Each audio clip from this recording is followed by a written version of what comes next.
Did you guys think that the masks were effective in controlling the C-19 virus? Be honest with me, guys. Millions of Americans passed away, small businesses were forced to bankruptcy, countless others the victims of layoffs, an economy that spun out of control. But hey, at least we're wearing masks, right? Was it even beneficial for any of us? I know that some of you may agree with this mandate, and that's your right, but others should also have a right to do what they want to do with their bodies. Would you want to go back to this time when we were forced to wear masks? Also, what was the entire point of these miracle drugs? Was it to save the human race from a pandemic? Was it to avoid a global catastrophe? Was it to line the pockets of big pharma? Let me know what you guys think about that one, because one company is actually boasting about their success in 2022 and it being one of the most successful years of any company in history. Any guesses on what company this was? Watch until the end and find out. And also, please do me a favor by dropping a like for the video. The algorithm gets a little tricky when facts don't conform to a narrative that's being discussed in my channel, which in turn ultimately ends up in video suppression. Now, if you guys want to stay connected and in the loop when it comes to your daily dose of the truth, make sure to subscribe to the channel. Also, make sure your notification bell is turned on. And if you own a home, make sure your home is protected. Get your free home warranty quote. There's a link in the description down below. Now, we all have a different opinion regarding what we put in our bodies. That's all right. Unless, of course, it's illegal drugs, then that would be awful. But let's talk about the miracle drug and the plans to have the entire population take it at least once a year. Why just once a year instead of the usual where, we get multiple jabs that are followed by a booster? Well, we should probably ask the FDA, as they're the ones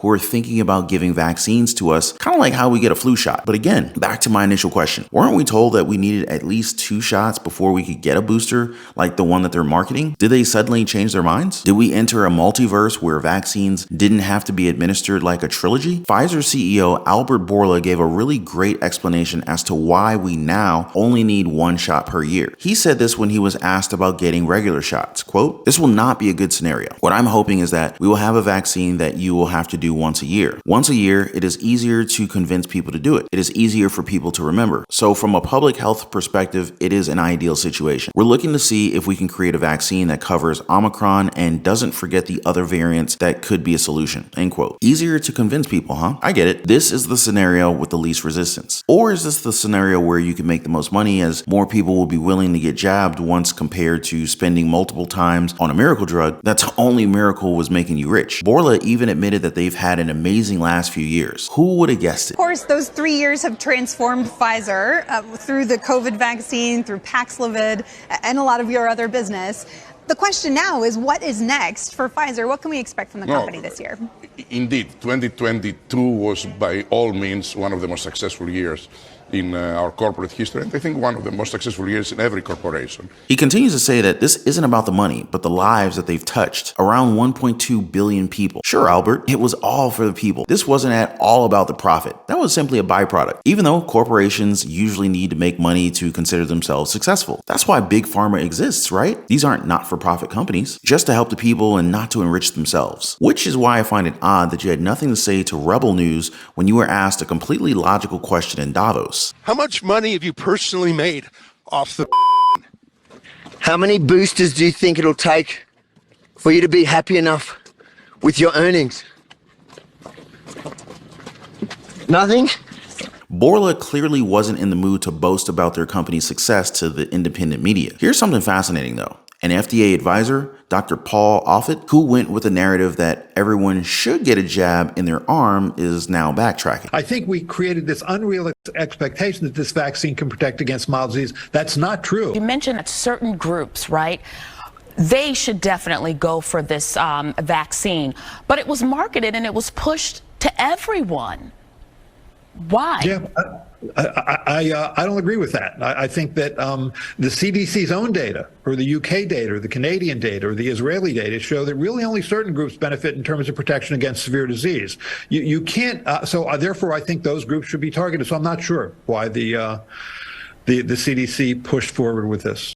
So basically, I was asking you about, does this information, the fact that you're saying the group 65 and older, then there's this new report that that particular group could also have a stroke once they've had that shot within a matter of so many weeks. Do you think that this is leading to vaccine hesitancy, which is something we've been fighting from the beginning? I don't think it's creating more vaccine hesitancy. I think we already have a fairly healthy amount of vaccine hesitancy as it stands. I really wish that the CDC had really focused on those groups most likely to benefit, meaning the high risk groups, and not tried to push this booster vaccine for everybody, because people have basically rejected it. I think the uptake has only been about 15% of those who are recommended. Hopefully that 15% are the high risk groups, but I think we have vaccine hesitancy anyway. I don't think this business about whether the vaccine caused strokes in the elderly increased hesitancy. I think we're already pretty high level of hesitancy as it stands.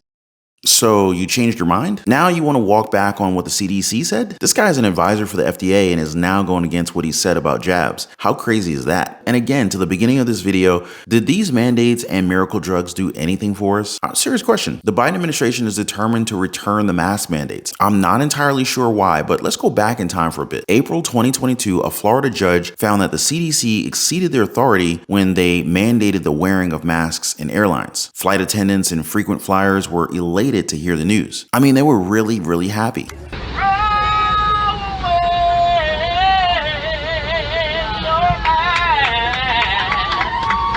The Justice Department seems to be livid, and this is what they had to say about the situation. Quote, "You can imagine the next pandemic. There was an outbreak of measles or SARS, and the CDC would want to and need to take swift action in order to control such a pandemic in the future. I think the important thing here is that the potential collateral estoppel effect of the district's court's ruling could tie up future CDC actions." End quote. Future actions? You don't say. Is this them basically warning us that, yes, another health crisis is coming, and they'll be there to enforce their rules on us? At that point, it would seem that you really don't mind the mask mandate as much as you do mind that the CDC may have a limited power moving forward. That's the point. The DOJ is worried that the CDC won't be able to place lockdowns or mandates when they want them to. So they care more about their power to control the people rather than actually taking care of the people. Did I get that right? Please correct me if I'm wrong. Maybe I'm being biased here. Let's check the data on C-19 cases before, during, and after mask mandates. Will you look at that? That's an interesting chart. Cases actually spiked even when the mask mandates were in place. They may argue that cases spiked after the mask order ended, but it also went down a few months after. At this point, is it a matter of pride? Were they hurt that they were proven wrong by data? Is this them trying to hang on to that bit of power that clearly chokes the American people? Metaphorically, of course. Or is this merely about control and compliance? To be honest, whatever they implemented, be it lockdowns, vaccine passports, or these masks, it really didn't do much for us. It did cause anxiety.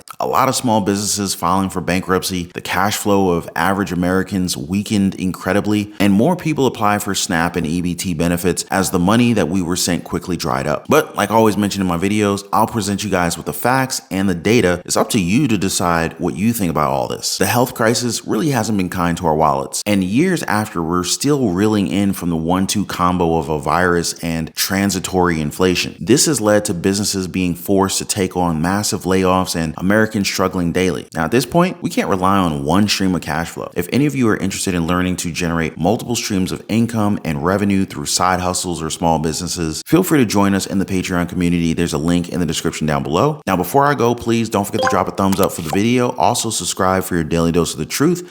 Appreciate you guys watching. You guys are awesome. I'll see you on the next one.